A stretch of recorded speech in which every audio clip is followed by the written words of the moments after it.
ഈശോ മിശിഹായ്ക്ക് സ്തുതിയായിരിക്കട്ടെ. പ്രിയപ്പെട്ടവരെ, നമ്മുടെ ഈ വചനയാത്ര, ദിവ്യകാരുണ്യ യാത്ര, അതിൻ്റെ 10ാമത്തെ ദിവസത്തിലേക്ക് കടക്കുകയാണ്.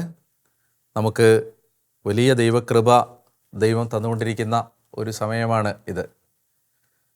പ്രാർത്ഥനയിൽ മാന്ദ്യം കൂടാതെ, തീഷ്ണത കുറയാതെ മുന്നോട്ട് പോകാൻ നിങ്ങൾക്കെല്ലാവർക്കും കഴിയട്ടെ എന്ന് ഞാൻ ആത്മാർത്ഥമായിട്ട് പ്രാർത്ഥിക്കുന്നു. നിങ്ങൾ എനിക്ക് വേണ്ടിയും പ്രാർത്ഥിക്കണം. നമുക്കറിയാമല്ലോ, എല്ലാ ആത്മീയ ശുശ്രൂഷകളിലും അതിശക്തമായ പരീക്ഷണങ്ങളുണ്ട്, പോരാട്ടങ്ങളുണ്ട്. നമുക്ക് ആത്മീയ സംരക്ഷണം ആവശ്യമുള്ള ഒരു കാലമാണിത്. അതുകൊണ്ട് പ്രത്യേകം നിങ്ങളുടെ പ്രാർത്ഥനകളിൽ ഞങ്ങളെയും ഓർക്കണം.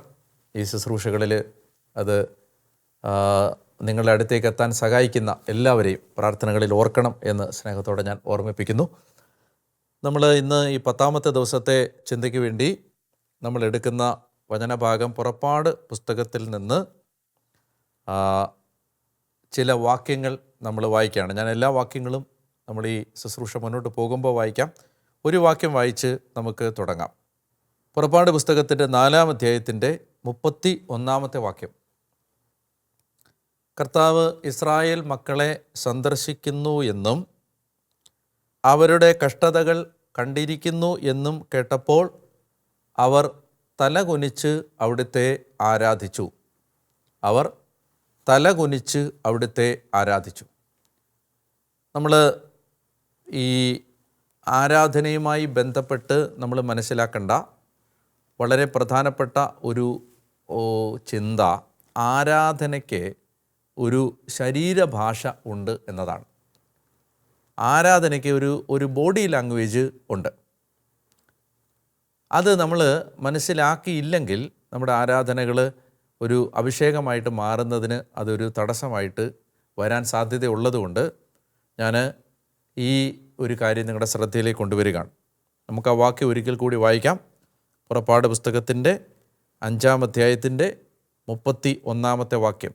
കർത്താവ് ഇസ്രായേൽ മക്കളെ സന്ദർശിച്ചിരിക്കുന്നു എന്ന് അവരുടെ കഷ്ടതകൾ കണ്ടിരിക്കുന്നു എന്നും കേട്ടപ്പോൾ അവർ തലകുനിച്ച് അവിടുത്തെ ആരാധിച്ചു. നമുക്കിങ്ങനെ ആരാധിക്കുമ്പോൾ അതിൻ്റെ ശരീരഭാഷ പ്രധാനമായിട്ട് കരുതിയ ഒരുപാട് വചനങ്ങൾ നമുക്ക് ബൈബിളിൽ ഉണ്ട്. എന്നാൽ ഞാൻ ചില കാര്യങ്ങൾ ഒന്ന് നിങ്ങളുടെ ശ്രദ്ധയിലേക്ക് കൊണ്ടുവരാം. ഉൽപ്പത്തി പുസ്തകത്തിൻ്റെ 24-ാമത്തെ അധ്യായത്തിൽ അബ്രഹാമിൻ്റെ ഭൃത്യനായ എലയാസർ, അയാളെക്കുറിച്ചാണ് പറയുന്നത്. വാക്യം 24-26. അവൻ തലകുനിച്ച് കർത്താവിനെ ആരാധിച്ചുകൊണ്ട് പറഞ്ഞു. കണ്ടോ, ഇവിടെയും ആരാധിക്കുന്ന സമയത്ത് ആരാധനയുടെ ഒരു ശരീരഭാഷയാണ്. അവൻ തലകുനിച്ച് ദൈവത്തെ ആരാധിച്ചു. ഇനി ഞാൻ മറ്റൊരു വാക്യം നിങ്ങളുടെ ശ്രദ്ധയിലേക്ക് കൊണ്ടുവരാം. അത് സോളമൻ പ്രാർത്ഥിക്കുന്ന സമയത്ത് സോളമൻ്റെ പ്രാർത്ഥനയെക്കുറിച്ച് പറയുമ്പോൾ അവിടെ ഒരു പ്രധാനപ്പെട്ട വാക്യമുണ്ട്. 2 ദിനവൃത്താന്തം 6-ാമത്തെ അധ്യായത്തിലാണത്. 2 ദിനവൃത്താന്തം 6-ാം അധ്യായം 12-ാമത്തെ വാക്യം. സോളമൻ ഇസ്രായേൽ സമൂഹത്തിൻ്റെ സാന്നിധ്യത്തിൽ കർത്താവിൻ്റെ ബലിപീഠത്തിൻ്റെ മുമ്പിൽ നിന്നുകൊണ്ട് കൈകൾ വിരിച്ച് പിടിച്ചു. കൈകൾ വിരിച്ചു പിടിച്ചു. ഇനി അത് കഴിഞ്ഞിട്ട് അടുത്ത വാക്യത്തിൽ പറയുകയാണ്, ഇസ്രായേൽ സമൂഹത്തിൻ്റെ സാന്നിധ്യത്തിൽ മുട്ടുകുത്തി സ്വർഗത്തിലേക്ക് കൈകൾ ഉയർത്തി. കണ്ടോ, തലകുനിച്ചു, കൈകൾ വിരിച്ചു പിടിച്ചു, കൈ ഉയർത്തി, മുട്ടുകുത്തി ദൈവത്തെ ആരാധിക്കുകയാണ്. അതുപോലെ തന്നെ സങ്കീർത്തനത്തിൽ ഒത്തിരി സൂചനകൾ നമുക്ക് കാണാൻ പറ്റും. എങ്ങനെയാണ് നമ്മൾ ദൈവത്തെ ആരാധിക്കേണ്ടത് എന്നതുമായി ബന്ധപ്പെട്ട സൂചനകൾ. മറ്റൊരു ആരാധനയുടെ ശരീരഭാഷ നമുക്ക് കാണാൻ പറ്റുന്നത് 47-ാം സങ്കീർത്തനത്തിൻ്റെ 1-ാം വാക്യത്തിലാണ്.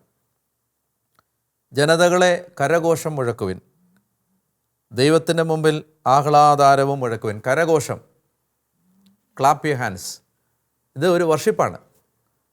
അപ്പോൾ ഞാൻ പറഞ്ഞു വരുന്നത്, ബൈബിളിൽ ഇങ്ങനെ ആരാധനയ്ക്ക് ബോഡി ലാംഗ്വേജ് ഉണ്ട്, ശരീരഭാഷയുണ്ട്. അപ്പോൾ ഓരോ ശരീരഭാഷയ്ക്കും അതിൻ്റെ പ്രത്യേകതയുണ്ട്. ഈ സാഷ്ടാംഗം പ്രണമിച്ച്, ബൈബിളിൽ കാണുന്ന വേറൊരു ശരീരഭാഷയാണ്, സാഷ്ടാംഗം പ്രണമിച്ച് ദൈവത്തെ ആരാധിച്ചു അബ്രാഹാം. അതുപോലെ തന്നെ ജോഷുവ വാഗ്ദാന പേടകത്തിന് മുമ്പിൽ കമിഴ്ന്ന് കിടന്ന് ദൈവത്തെ ആരാധിച്ചു. അപ്പോൾ ഇതെല്ലാം, ഈ ബോഡി ലാംഗ്വേജ് എല്ലാം നമ്മുടെ ശ്രദ്ധയിലേക്ക് വരുമ്പോൾ, അല്ലെങ്കിൽ ഞാൻ നിങ്ങളോട് ഇന്ന് ഓർമ്മിപ്പിക്കുമ്പോൾ എന്തിനാണിത് പറയുന്നതെന്ന് വെച്ചാൽ, നമ്മൾ ഓരോ ദിവസവും വിശുദ്ധ കുർബാനയ്ക്ക് പോകുമ്പോൾ, നമ്മൾ വിശുദ്ധ കുർബാനയിൽ പങ്കെടുക്കുന്ന സമയത്ത് നമ്മൾ സൂക്ഷിക്കേണ്ട ഒരു വലിയ ശ്രദ്ധയാണ് നമ്മുടെ ആരാധനയുടെ ഈ ശരീരഭാഷ. നമ്മൾ ഇപ്പോൾ എനിക്കത് കാണിക്കാതിരിക്കാൻ പറ്റില്ല എന്ന് വെച്ചാൽ, നമ്മളിപ്പോൾ ഇങ്ങനെ പള്ളിയിൽ നിൽക്കുന്ന ആളുകൾ ഉണ്ട്. ഇങ്ങനെ തെറ്റുണ്ടോ എന്ന് ചോദിച്ചാൽ തെറ്റില്ല, പക്ഷേ ഈ നിപ്പ് ആരാധനയുടെ ശരീരഭാഷയല്ല. നമുക്ക് പല രീതിയിൽ നിൽക്കാം. ഞാൻ ഏറ്റവും സിമ്പിളായിട്ട്, ഏറ്റവും പ്രായോഗികമായിട്ട് പറയാൻ ശ്രമിക്കുകയാണ്. ഇപ്പോൾ ഒന്നുകിൽ നമുക്ക് കുർബാനയ്ക്ക് നിൽക്കുമ്പോൾ കരങ്ങൾ കൂപ്പി നിൽക്കാം, അല്ലെങ്കിൽ കരങ്ങൾ ഹൃദയത്തോട് ചേർത്ത് വെച്ച് നിൽക്കാം, അല്ലെങ്കിൽ ചില ആളുകൾ ഇങ്ങനെ കരങ്ങൾ തുറന്നു പിടിച്ച് നിന്ന് പ്രാർത്ഥിക്കുന്നത് കണ്ടിട്ടുണ്ട്. നല്ല മനോഹരമായ ആരാധനയുടെ ശരീരഭാഷയാണത്. അപ്പോൾ ഇനി ഒന്നും പറ്റിയില്ലെങ്കിൽ കരങ്ങളിങ്ങനെ താഴ്ത്തിയിട്ട്, ഇങ്ങനെ ചേർത്ത് പിടിച്ച് കരങ്ങൾ താഴ്ത്തിയിട്ട് നിൽക്കാം.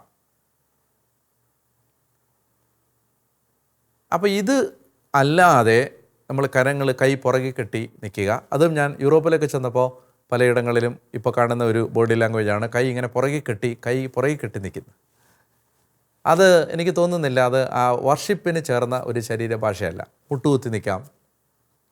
വിശുദ്ധ കുർബാനയിലൊക്കെ മുട്ടുകുത്തി നിൽക്കാൻ സഭ അനുവദിച്ചിട്ടുള്ള സമയങ്ങളിൽ നമ്മൾ മുട്ടുകുത്തുന്നുണ്ട്. നല്ലൊരു പോസ്റ്ററാണത്. നമ്മൾ ഒറ്റയ്ക്കിരുന്ന് പ്രാർത്ഥിക്കുമ്പോഴാണെങ്കിലും ഒത്തിരി ആളുകൾ ഇന്ന് കസേരയിലൊക്കെ ഇരുന്ന് പ്രാർത്ഥിക്കുന്ന ഒരു രീതിയാണ്. എൻ്റെ ഒരു ഹമ്പിൾ സജഷൻ, നമ്മൾ നിലത്തിരുന്ന് പ്രാർത്ഥിക്കണം. നിലത്തിരിക്കുമ്പോൾ അതിന് ഒത്തിരി അർത്ഥമുണ്ട്. ഏറ്റവും പ്രധാനപ്പെട്ട ഒരു അർത്ഥം, നമ്മൾ നമ്മുടെ നിസാരത അംഗീകരിക്കുകയാണ്. വെറും നിലത്ത് ഒരു പാവിരിച്ചിരുന്ന് കർത്താവിൻ്റെ മുമ്പിലിരിക്കുമ്പോൾ അത് ഒരു എളിമയുടെ, നമ്മൾ കർത്താവെ ഞാൻ ഒന്നുമല്ല എന്ന് നമ്മൾ പ്രകടിപ്പിക്കുന്നതിൻ്റെ ഏറ്റവും പ്രധാനപ്പെട്ട ഒരു ശരീരഭാഷയാണത്. അതുപോലെ തന്നെയാണ് ഇങ്ങനെ നെറ്റി തറയെ മുട്ടിച്ച് സാഷ്ടാംഗം പ്രണമിച്ച് കിടന്ന് ആരാധിക്കുമ്പോൾ നമ്മൾ നമ്മുടെ ശൂന്യത, നമ്മുടെ നിസ്സഹായത, അത് നമ്മൾ അംഗീകരിക്കുന്ന ഒരു ശരീരഭാഷയാണ് അത്. ഇതെല്ലാം പറയുമ്പോൾ പ്രിയപ്പെട്ടവരെ, ഇത് ആരാധനയെ സജീവമാക്കാൻ സഹായിക്കും. വേറൊരു കാര്യം ഞാൻ ദിവ്യകാരുണ്യവുമായിട്ട് ബന്ധപ്പെട്ട് ശ്രദ്ധിച്ചിട്ടുള്ളത്, വിശുദ്ധ കുർബാന സ്വീകരിക്കാൻ വരുമ്പോഴുള്ള ഒരു പൊസിഷനാണ്. ഇതൊരു ദിവ്യകാരുണ്യ ശുശ്രൂഷ ആയതുകൊണ്ട് ഞാൻ സ്നേഹത്തോടെ നിർദ്ദേശിക്കാൻ കൂടി ആഗ്രഹിക്കുകയാണ്. വിശുദ്ധ കുർബാന കൊടുക്കുന്ന എല്ലാ ഇടങ്ങളിലും പുരോഹിതന്മാർ കമ്മ്യൂണിയൻ പ്ലേറ്റ് ഉണ്ടെന്ന് ഉറപ്പുവരുത്തണം. കമ്മ്യൂണിയൻ പ്ലേറ്റ് എന്ന് പറഞ്ഞാൽ യഥാർത്ഥത്തിൽ ഈ വിശുദ്ധ കുർബാന കൊടുക്കുമ്പോൾ വിശുദ്ധ കുർബാനയുടെ പാർട്ടിക്കിൾസ് താഴെ പോവാതിരിക്കാൻ പിടിക്കുന്ന ആ പാത്രം, കമ്മ്യൂണിയൻ പ്ലേറ്റ്, അത് പ്രിയപ്പെട്ടവരെ നമ്മൾ ഉറപ്പുവരുത്തണം. എന്ന് വെച്ചാൽ വിശുദ്ധ കുർബാന ഇന്നത്തെ കാലത്ത് ഇപ്പോൾ ഫാനെല്ലാം പള്ളിയിൽ ഇങ്ങനെ നല്ല സ്പീഡിലിട്ടിട്ടുണ്ടാവും. അപ്പോൾ ഈ സ്പീഷീസ് എല്ലാം, പാർട്ടിക്കിൾസ് എല്ലാം പറന്നു പോകാൻ, ചെറിയ പൊടികളും തരികളും അല്ലേ, അതൊക്കെ പറന്നു പോകാൻ സാധ്യതയുണ്ട്. അതുകൊണ്ട് നമ്മൾ ശ്രദ്ധിക്കേണ്ടത് കമ്മ്യൂണിയൻ പ്ലേറ്റ് നിർബന്ധമായിട്ട് പിടിക്കണം. അതുകൂടാതെ വിശുദ്ധ കുർബാന സ്വീകരിക്കാൻ വരുന്നവരെ, ഞാനിത് വേറെ ആരും പറഞ്ഞു തരില്ല, അതുകൊണ്ടാണ് ഞാൻ പറഞ്ഞു തരുന്നത്. ഇതൊരു ദിവ്യകാരുണ്യ ശുശ്രൂഷയും കൂടെ ആയതുകൊണ്ട് പരിശുദ്ധ കുർബാനയോട് ബന്ധപ്പെട്ട എല്ലാ കാര്യങ്ങളും നിങ്ങളോട് പറയണമെന്ന് എനിക്ക് ആഗ്രഹമുണ്ട്. വിശുദ്ധ കുർബാന സ്വീകരിക്കാൻ വരുമ്പോൾ നമ്മൾ ഇങ്ങനെ വളരെ ഭക്തിയോടുകൂടെ വരികയും, കമ്മ്യൂണിയൻ പ്ലേറ്റ് ഉണ്ടെങ്കിൽ നിങ്ങൾ കൈ ഇങ്ങനെ പിടിക്കരുത്, കൈ താഴ്ത്തി പിടിച്ച് ഈ പ്ലേറ്റ് പിടിക്കാനുള്ള ആ സ്പേസ് കൊടുക്കണം. ഇത് ആരും പറയുന്നത് ഞാൻ കണ്ടിട്ടുമില്ല, ഇത് പലർക്കും അറിയാൻ പാടില്ല. അതുകൊണ്ട് എന്താ വെച്ചാൽ ആളുകളിങ്ങനെ വന്ന് കൈ ഇങ്ങനെ കൂപ്പി പിടിച്ച് നിൽക്കുമ്പോൾ പ്ലേറ്റ് പിടിക്കുന്ന ആ ശുശ്രൂഷകന് എന്ത് ചെയ്യും? പ്ലേറ്റ് പിടിക്കാൻ പറ്റില്ല. അപ്പോൾ നിങ്ങളുടെ കൈ, നാവിൽ നിന്നോ പുരോഹിതൻ്റെ കയ്യിൽ നിന്നോ വിശുദ്ധ കുർബാന താഴേക്ക് പോയാൽ അത് നിലത്തേക്ക് വീഴും. അതുകൊണ്ട് നിങ്ങൾ വിശുദ്ധ കുർബാന സ്വീകരിക്കാൻ വരുമ്പോൾ കമ്മ്യൂണിയൻ പ്ലേറ്റ് പിടിക്കുന്ന ഒരു ശുശ്രൂഷകൻ അവിടെ ഉണ്ടെന്ന് നിങ്ങൾ കണ്ടാൽ നിങ്ങൾ കരങ്ങളിങ്ങനെ താഴ്ത്തി പിടിക്കണം. അതുപോലെ തന്നെ കുർബാന സ്വീകരിച്ചിട്ട് തിരിച്ചു പോകുമ്പോഴും നമ്മൾ കൈവീശി നടന്നു പോകരുത്. കരങ്ങൾ ഹൃദയത്തോട് ചേർത്ത് വെച്ച് പ്രാർത്ഥനാപൂർവം നടന്നു പോകാം, കരങ്ങൾ കൂപ്പി നടന്നു പോകാം. അങ്ങനെ ആദരവോടുകൂടി വേണം നമ്മൾ കുർബാനയുടെ ഓരോ നിമിഷങ്ങളിലും പങ്കെടുക്കാൻ. പുരോഹിതൻ ആശീർവാദം തരുന്ന സമയത്ത് നമ്മൾ ആ ആശീർവാദം കുരിശ് വരച്ച് സ്വീകരിക്കണം. ഓരോ സഭയ്ക്കും ഓരോ രീതി ഉണ്ടാവും. ഞാൻ എൻ്റെ സഭയുടെ രീതി അനുസരിച്ചാണ് ഇപ്പോൾ പറയുന്നത്. നിങ്ങളുടെ സഭയ്ക്ക് വ്യത്യാസമുണ്ടെങ്കിൽ അവിടെ നിങ്ങൾക്ക് നിർദ്ദേശിക്കപ്പെട്ടിട്ടുള്ള മാർഗ്ഗങ്ങൾ അവലംബിക്കാവുന്നതാണ്. പക്ഷേ എനിക്ക് അറിയാവുന്ന കാര്യങ്ങൾ ഞാൻ പറയുന്നു. നമ്മൾ ആശീർവദിക്കുകയാണ്, പുരോഹിതൻ ആശീർവദിക്കുകയാണെങ്കിൽ നമ്മൾ എന്ത് ചെയ്യുന്നു? കുരിശ് വരച്ച് ആ ആശീർവാദം സ്വീകരിക്കണം. ഇനി കുരിശ് വരയ്ക്കുന്നത് ഇത് വളരെ സിമ്പിളായ കാര്യങ്ങളാണെന്ന് എനിക്കറിയാം. പക്ഷേ ഇത് സിമ്പിളല്ല. ഇതൊക്കെ നമ്മൾ അവഗണിച്ചാൽ നാളെ ഒരു കാലത്ത് നമ്മുടെ ആരാധനകൾ തന്നെ ഇല്ലാതാവും. ചെറിയ കാര്യങ്ങൾ അവഗണിക്കുമ്പോഴാണ് വലിയ തകർച്ചകൾ നമുക്ക് നാളെ വരാൻ പോകുന്നത്. അതുകൊണ്ട് ഇത് ചെറിയ കാര്യങ്ങളല്ല. ഇപ്പോൾ കുരിശ് വരയ്ക്കുമ്പോഴാണെങ്കിലും ആളുകൾ വളരെ അലക്ഷ്യമായിട്ട്, ഇപ്പോൾ എന്നെ ശ്രദ്ധിച്ചോളുക, ഇങ്ങനെ വെച്ചിട്ട് ഇങ്ങനെ ഒരു 3-4 കുത്ത് നെഞ്ചത്ത് കുത്തുന്ന കണ്ടിട്ടുണ്ട്. കുരിശ് വരയ്ക്കുന്നതാണെന്നാണ് വിചാരിക്കുന്നത്. അത് കുരിശ് വരയല്ല. അപ്പോൾ എന്ത് ചെയ്യണം? അത് കുരിശ് നന്നായിട്ട് വരയ്ക്കണം. അപ്പോൾ അതെങ്ങനെയാണോ, അതിപ്പോൾ ഇങ്ങനെ മേളിൽ താഴേക്ക് വരച്ചിട്ട് ഇനി വലത്തുനിന്ന് ഇടത്തേക്ക് വരയ്ക്കുന്നവരുണ്ട്, ഇടത്തുനിന്ന് വലത്തേക്ക് വരയ്ക്കുന്നവരുണ്ട്. എങ്ങനെയാണോ നിങ്ങളുടെ സഭയുടെ രീതി അനുസരിച്ച് അത് ചെയ്യുക. അപ്പോൾ ബോധപൂർവം ചെയ്യണം. കുരിശ് വരയുമായിട്ട് ബന്ധപ്പെട്ട് എനിക്ക് പറയാനുള്ളത്, ഏറ്റവും ശക്തമായ ഒരു ആരാധന ഒറ്റ സെക്കൻഡ് കൊണ്ട് നിങ്ങൾക്ക് നടത്തണമെങ്കിൽ അതാണ് പിതാവിനും പുത്രനും പരിശുദ്ധാത്മാവിനും സ്തുതി. ഇതിനേക്കാൾ പവർഫുള്ളായിട്ടൊരു വർഷിപ്പില്ല. ത്രിയേക ദൈവത്തെ, ട്രയൂൺ ഗോഡിനെ വർഷിപ്പ് ചെയ്യുകയാണ്. പിതാവിനും പുത്രനും. വിശുദ്ധ ക്രിസോസ്റ്റമൊക്കെ പറഞ്ഞിട്ടുണ്ട്, കുരിശ് വരയ്ക്കാതെ വീട്ടിൽ നിന്ന് വെളിയിൽ ഇറങ്ങരുത്. കുരിശ് വരയ്ക്കാതെ വീട്ടിൽ നിന്ന് പുറത്ത് പോകരുത്. ഇത് നിസാരമല്ല. ഇത് കുരിശ് വരയ്ക്കുമ്പോൾ കർത്താവായ യേശുക്രിസ്തുവിൻ്റെ കുരിശിലെ ബലിയുടെ മുഴുവൻ യോഗ്യതയും ഒറ്റ സെക്കൻഡ് കൊണ്ട് ആമേൻ പറഞ്ഞ് സ്വീകരിക്കുന്നതാണ് കുരിശ് വര. ഞാൻ ഒരു ഗമയ്ക്ക് പറയാൻ നിങ്ങൾ കൂട്ടിക്കോ, 2500 കിലോമീറ്റർ വണ്ടി ഓടിച്ച് ഞാൻ ഛത്തീസ്ഗഡിൽ പോയിട്ട് തിരിച്ചു വരാൻ എൻ്റെ മെമ്മറി കറക്റ്റാണെങ്കിൽ 2500 കിലോമീറ്റർ ഉണ്ട്.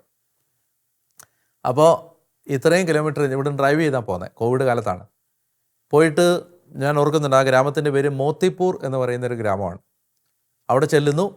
അപ്പോൾ ഒരു 15-20 പേര് ആ വീട്ടിലുണ്ടാവും പ്രാർത്ഥനയ്ക്ക്. അവിടെ ചെന്നു. ഞങ്ങൾ 3-4 ദിവസം അവിടെ ഉണ്ടായിരുന്നു. അപ്പോൾ ആ മോത്തിപ്പൂർ ഗ്രാമത്തിൽ ഇത്രയും ദൂരം ഡ്രൈവ് ചെയ്ത് പോയി തിരിച്ചു വന്ന ആ ദൂരം താണ്ടി ചെന്നിട്ട് ഞാൻ അവരെ പഠിപ്പിച്ചത് കുരിശ് വരയ്ക്കാനാണ്. അപ്പോൾ എൻ്റെ കൂടെ ഉണ്ടായിരുന്ന പുരോഹിതൻ എന്നെ കളിയാക്കി. എന്താണ്, 2500 കിലോമീറ്റർ വണ്ടി ഓടിച്ച് വന്ന് കുരിശ് വരയ്ക്കാൻ പഠിപ്പിച്ചിട്ട് തിരിച്ചു പോയത്. പക്ഷേ എനിക്കത് നിസ്സാരമല്ല. എന്ന് വെച്ചാൽ കുരിശ് വരയ്ക്കാൻ പഠിപ്പിക്കുന്നതാണ് ഏറ്റവും ഇമ്പോർട്ടൻ്റായ കാര്യം. അതൊട്ടും നിസ്സാരമായൊരു കാര്യമല്ല. അതുകൊണ്ട് നമ്മൾ ഈ ദിവ്യാരാധന ശുശ്രൂഷയിൽ പങ്കെടുക്കുമ്പോൾ എനിക്ക് നിങ്ങളോട് പറയാനുള്ളത്, നമ്മൾ ഈ ആരാധനയുടെ ശരീരഭാഷയെ ഗൗരവമായിട്ട് എടുക്കണം. Body language of worship. ഇപ്പോൾ പള്ളി നിൽക്കുമ്പോൾ പ്രാർത്ഥിക്കുമ്പോഴൊക്കെ അതിനൊരു ശരീരഭാഷ ഉണ്ടാവണം. ഒരു വലിയ, അതായത് നമ്മളെ കാണുന്ന ആളുകൾക്ക് നമ്മൾ പ്രാർത്ഥിക്കുകയാണെന്ന് തോന്നണം. ഞാൻ എൻ്റെ ചെറുപ്പത്തിൽ എൻ്റെ മനസ്സിൽ പതിഞ്ഞ വളരെ മനോഹരമായൊരു ഓർമ്മയുണ്ട്. അത് ഇങ്ങനെയാണ്: ഒരു മനുഷ്യൻ പരിശുദ്ധ കുർബാനയ്ക്ക് ആദ്യന്തം കണ്ണടച്ച് കൈകൂപ്പി ഇങ്ങനെ ധ്യാന നിർവിശേഷനായി നിൽക്കുന്ന ഒരു രംഗം എൻ്റെ മനസ്സിലുണ്ട്. ആ മുഖമൊക്കെ ആളെ എനിക്കറിയാം, എൻ്റെ മനസ്സിലുണ്ട്. എന്തൊരു മനോഹരമാണ് അത് കാണുന്നത് തന്നെ. എന്ത് മനോഹരമാണ് അത് കാണുമ്പോൾ തന്നെ. അത് കാണുന്നവർക്ക് ഒരാത്മീയ അഭിവൃദ്ധി ഉണ്ടാവുകയാണ്. അപ്പോൾ ഈ ആരാധനയുടെ ശരീരഭാഷ എന്തൊക്കെയാണ്? കരങ്ങൾ കൂപ്പാം, കരങ്ങൾ വിരിച്ചു പിടിച്ച് പ്രാർത്ഥിക്കാം, കരങ്ങൾ ഉയർത്തി പ്രാർത്ഥിക്കാം, അതുപോലെ കരങ്ങൾ ഹൃദയത്തോട് ചേർത്ത് വെച്ച് പ്രാർത്ഥിക്കാം, മുട്ടുകുത്തി പ്രാർത്ഥിക്കാം, സാഷ്ടാംഗം പ്രണമിച്ച് പ്രാർത്ഥിക്കാം, നിലത്തിരുന്ന് പ്രാർത്ഥിക്കാം, കരങ്ങൾ അടിച്ച് ദൈവത്തെ ആരാധിക്കാം. ഇങ്ങനെ ഈ വർഷിപ്പിൻ്റെ ബോഡി ലാംഗ്വേജ് പ്രത്യേകിച്ച് പരിശുദ്ധ കുർബാനയിൽ വളരെ ഇമ്പോർട്ടൻ്റ് ആണ്. അത് മറന്നു പോകാതിരിക്കാൻ പ്രത്യേകം ശ്രദ്ധിക്കുക. ഇന്നത്തെ ടാസ്ക് എന്താണ്? ഇന്നത്തെ ടാസ്ക് നമുക്ക് ഒരുപാട് ആളുകൾക്ക് ബുദ്ധിമുട്ടുള്ളൊരു കാര്യമാണ് ഈ കരങ്ങൾ ഉയർത്തി പ്രാർത്ഥിക്കാൻ. എനിക്ക് എൻ്റെ ജീവിതത്തിൽ എനിക്ക് ഏറ്റവും ഇഷ്ടം പ്രാർത്ഥിക്കുമ്പോൾ, ആരാധിക്കുമ്പോൾ ഇങ്ങനെ കരങ്ങൾ ഉയർത്തി നിൽക്കാനാണ്. എന്ന് പറഞ്ഞാൽ അങ്ങനെ നിൽക്കുമ്പോൾ ഞാൻ വല്ലാത്ത ഒരു പ്രൊട്ടക്ഷൻ എനിക്ക് കർത്താവിൽ നിന്ന് അതുപോലൊരു സ്നേഹം എനിക്ക് വരുന്നതായിട്ട് എനിക്ക് അനുഭവിക്കാൻ പറ്റും.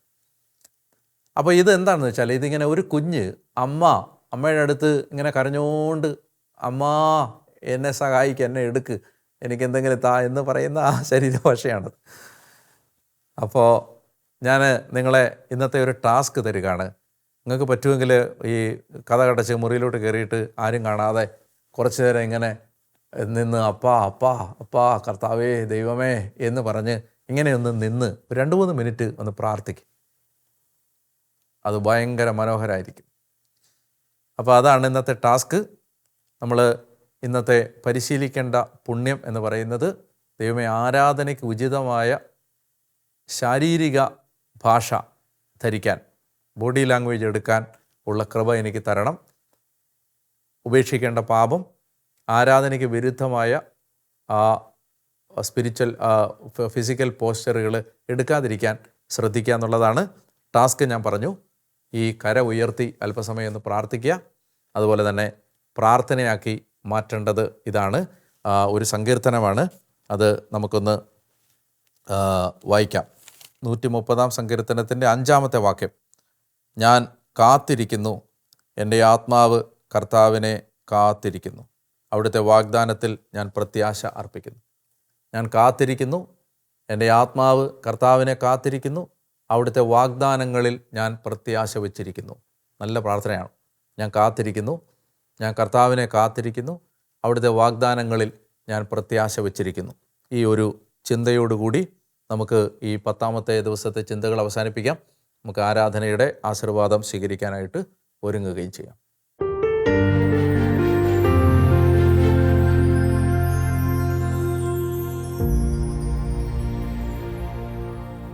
പരിശുദ്ധ പരമ ദിവ്യകാരുണ്യേശോയ്ക്ക് നേരവും ആരാധനയും സ്തുതിയും പുകഴ്ചയും ഉണ്ടായിരിക്കട്ടെ.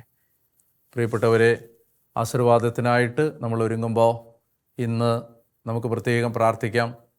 കർത്താവേ, യോഗ്യതയോടെ നിൻ്റെ മുമ്പിൽ വരാനും ദൈവഭയത്തോടെ നിൻ്റെ മുമ്പിൽ വ്യാപരിക്കാനും, കർത്താവ് ദൈവമാണെന്ന് ഞങ്ങളുടെ ശരീരത്തിൻ്റെ ഓരോ ചലനത്തിലും തെളിയിക്കാനും ആ ദൈവഭയം ഞങ്ങളുടെ ഹൃദയത്തിൽ തന്ന് സഹായിക്കണമേ. കർത്താവേ, ആദരവോടെ നിൻ്റെ സന്നിധിയിലേക്ക് പ്രവേശിക്കാൻ ഞങ്ങളെ ഒരുക്കണമേ. ദിവ്യകാരുണ്യ സന്നിധിയിലേക്ക് വരുമ്പോൾ മാലാഖമാർ പോലും കയറി ചെല്ലാൻ മടിക്കുന്ന ഒരു സ്ഥലത്തേക്കാണ് ഞങ്ങൾ വരുന്നതെന്ന് ചിന്തിക്കാൻ ഞങ്ങളെ സഹായിക്കണമേ. കർത്താവേ, പരിപാവനമായ കാര്യങ്ങളെ വിലയോടെ കാണാനുള്ള ആ പാവനബോധം, സെൻസ് ഓഫ് സേക്രഡ്നെസ് തന്ന് ഞങ്ങളെ സഹായിക്കണമേ. ദൈവമായ കർത്താവേ, ഞങ്ങൾ വിലയുള്ള കാര്യങ്ങളെ വിലയില്ലാതെ ചവിട്ടി മെതിക്കുന്നവരായി മാറാതിരിക്കട്ടെ. ദൈവമേ, ഞങ്ങൾ ഈ ആരാധനയിൽ പങ്കെടുക്കുമ്പോൾ ദിവ്യകാരുണ്യത്തെ ഞങ്ങൾ അനാദരിച്ചിട്ടുള്ള എല്ലാ സാഹചര്യങ്ങൾക്കും മാപ്പ് തരണമേ. ദൈവമേ, വിലയില്ലാതെ ദൈവസന്നിധിയിൽ ആരാധനാ കേന്ദ്രങ്ങളിൽ പെരുമാറിയിട്ടുള്ള ഞങ്ങളുടെ പാപങ്ങൾക്ക് മാപ്പ് തരണമേ എന്ന് പ്രാർത്ഥിക്കുന്നു. പ്രത്യേകിച്ച് ആരാധിക്കുന്നവൻ്റെ ശരീരഭാഷ ഞങ്ങൾ ഏറ്റെടുക്കാൻ സഹായിക്കണമേ. എളിമയോടെ പ്രാർത്ഥിക്കാൻ കൃപ തരണമേ. സ്വയം മറന്ന് ആരാധിക്കാൻ അഭിഷേകം തന്ന് ഞങ്ങളെ സഹായിക്കണമെന്നും യേശുനാമത്തിൽ പ്രാർത്ഥിക്കുന്നു. നമുക്ക് ആശീർവാദത്തിനായിട്ട് ശിരസ്സ് നമിക്കാം. സർവശക്തനായ ദൈവം നിങ്ങളെയും നിങ്ങളുടെ കുടുംബങ്ങളെയും അനുഗ്രഹിക്കട്ടെ. ദൈവമായ കർത്താവിനെ ഭയഭക്തി ആദരങ്ങളോടെ ആരാധിച്ച് മഹത്വപ്പെടുത്താൻ നിങ്ങളുടെ കുടുംബങ്ങളിലെപ്പോഴും സജീവമായ ദൈവഭയം നിലനിൽക്കാൻ ഇടയാവട്ടെ. നിങ്ങളുടെ കുടുംബ പ്രാർത്ഥനകൾ സജീവമാവട്ടെ. പ്രാർത്ഥനാ ജീവിതം ശക്തിപ്പെടട്ടെ. തീഷ്ണത മങ്ങിപ്പോയവരെ ദൈവം അനുഗ്രഹിച്ച് ഉത്സാഹമുള്ളവരാക്കി മാറ്റട്ടെ. അനേകം പേരുടെ ജീവിതത്തിൽ ക്രിസ്തുവിനെ കൊടുക്കാൻ നിങ്ങളിൽ ആത്മീയ ശക്തി വർദ്ധിക്കട്ടെ. പരിശുദ്ധാത്മാവ് നൽകുന്ന ശക്തി നിങ്ങളുടെ ഹൃദയത്തിൽ നിറയട്ടെ. രോഗക്കിടക്കുകളിൽ കഴിയുന്നവർ സൗഖ്യം പ്രാപിക്കട്ടെ. പൈശാചിക പീഡകളിൽ അകപ്പെട്ടു പോയവർ ഈ നിമിഷം ശക്തമായ വിമോചനം പ്രാപിക്കട്ടെ. സകല ബന്ധനങ്ങൾ നിങ്ങളുടെ കുടുംബങ്ങളിൽ നിന്ന് അഴിഞ്ഞു മാറി ഇല്ലാതാവട്ടെ. എല്ലാ തകർച്ചകളും ദൈവം ഏറ്റെടുക്കട്ടെ. മദ്യപാന ബന്ധനങ്ങൾ അഴിഞ്ഞു മാറട്ടെ. ലഹരിയുടെ അടിമത്തങ്ങൾ മാറിപ്പോവട്ടെ. സാമ്പത്തിക ഞെരുക്കങ്ങൾ മാറട്ടെ. ദാരിദ്ര്യവും കടബാധ്യതകളും മാറിപ്പോവട്ടെ. കർത്താവ് നിങ്ങളുടെ കുടുംബത്തിൽ സന്തോഷവും സമാധാനവും നൽകട്ടെ. യേശുവിൻ്റെ ശരീരത്തിൻ്റെ വിലയേറിയ അനന്ത യോഗ്യതകളാൽ തന്നെ. ആമേൻ. പരിശുദ്ധ പരമദിവ്യകാരുണ്യ ഈശോയ്ക്ക് എന്നേരവും ആരാധനയും സ്തുതിയും പുകഴ്ചയും ഉണ്ടായിരിക്കട്ടെ.